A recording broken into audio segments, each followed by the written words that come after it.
do you have awareness, or did you have maybe not so much at the time, but at some point in the spectrum, did you start to recognize whose voice it was?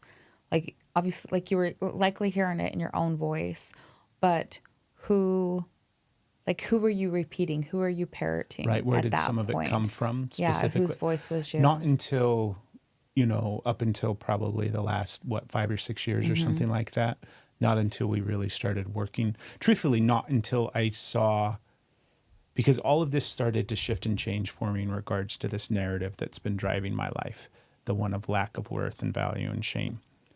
Until I had experiences where I could feel the opposite, like feel that I actually was worthy of love.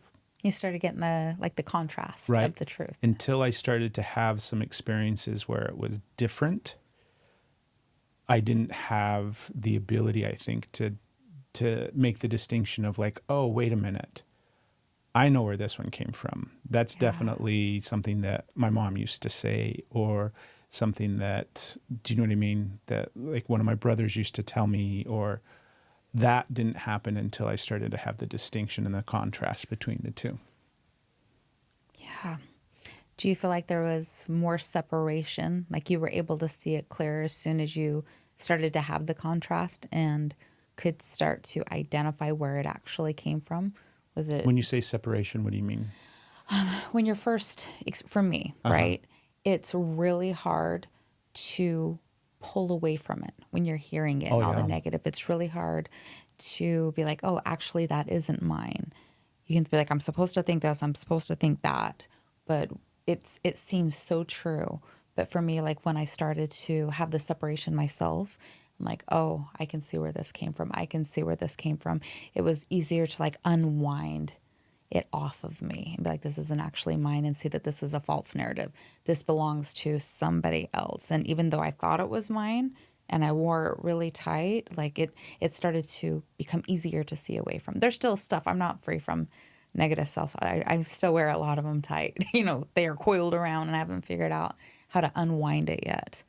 But so that's what I mean. Like once you started to see that, was it easier to kind of step out of the shame circle in a sense? Not at all. Not at all? No. I mean, I Okay. think it's been this massive ongoing journey to be able to step out of that programming of shame. Like that reprogramming process which is what we're going to talk about. We're going to get into how that, how we've navigated that, how we've shifted some of this stuff up. And I think it's important too to note that it's not a cut and dry, clear, healed that, and now I don't have any negative self-talk anymore. It has been a fucking grind to fix, to replace it. And it's something that it's like anything else, right? I have to actively work on it in order for it to change. And if I don't, then it comes right back. Right. And I catch myself, because it's my default. Shame is my default. And that sucks, because the truth of it is, it's not like, this is the big philosophical.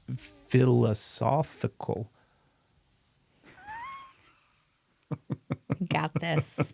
I don't think I do. You do. You got this. This is the big philosophical side of it, where at this point in my life, I can see it through a completely different lens. And even though I might on the surface think that shame is like my default mode and that my programming is based out of shame, that's true on one layer.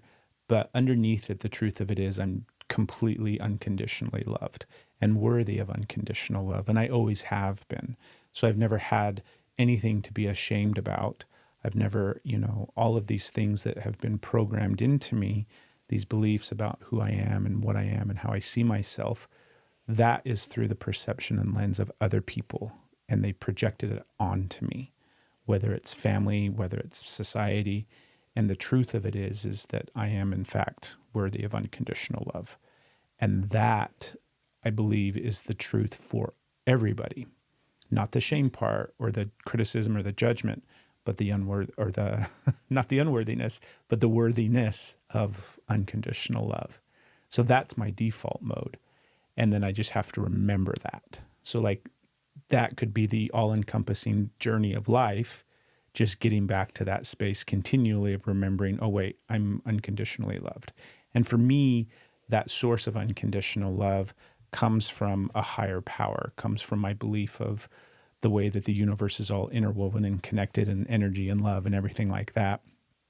And it's different for everybody. Everybody gets to have their own belief about where that comes from. But I believe that that is the base default mode for humans. We just immediately forget it because we're programmed with all this other shit that really, like I said, is kind of the perception from other people. Can I speak to that? Or like, I want to speak to that for just a moment, because I can hear the, like, well, if we're nothing, that we're not supposed to feel shame. We're not supposed to feel shame for anything. We're just unconditionally loved. Nothing we do. You're going to play a little devil's advocate? Well, I'm not going to play a little devil's advocate. I'm going to speak, because I'm going to speak directly to it, to the people that are hearing that and saying, that's narcissistic. And so speaking right to it is like, to my best, me speak right directly to something and get my point out like that. You know, that's not going to happen. Buckle up, buttercups. We're going on a tangent. So it's what you're speaking of is your inherent self-worth. Yes. That inherently, I hope I'm using the right word for that, you are good and you are worthy of love and you are not a shameful person. And you believe that for everybody, as do I. And the contrast that somebody might come in with and saying, that does not mean that you are free from accountability. That does not mean that it is just a free for all because you're inherently worthy of love, that it doesn't matter. Like you can be a shitty person and be like, I have no responsibility. That's not what this conversation is. What this conversation is that you are going to make mistakes. You're a human. You are going to make mistakes. You are going to do things that you regret doing. You are going to have programs that you are not going to realize you're doing anything wrong until maybe later down the road, and then see this whole thing of this thing that you've played out over again, or maybe a behavior and addiction that you didn't know how to stop. And what this is talking about is you are still accountable for your actions, and that there is this healthy remorse or a desire to change, a guilt over an action. But the shame part is that you are saying this is an action, this is a program, and I want to do better and striving to do better, as where shame tells you you are garbage. Mm-hmm. You are never going to be enough. You are never good enough. You are just terrible. And so stepping out of this shame and being like, I am worthy of love. I am good inside. I am love. And I did something that I'm not comfortable. I'm owning that, and I'm doing what I can to make sure that I don't do that again. And when I slip up, because I'm a human and I mess up, I'm loved enough and I am worthy enough to keep trying, to try again. It doesn't mean that everybody is supposed to give me another chance. It doesn't mean that the world is supposed to bow down and forgive me, but it does mean that I can move with my next step, with whoever's in my space at that time, with myself, to still try and heal. I'm not owed anything by anybody else.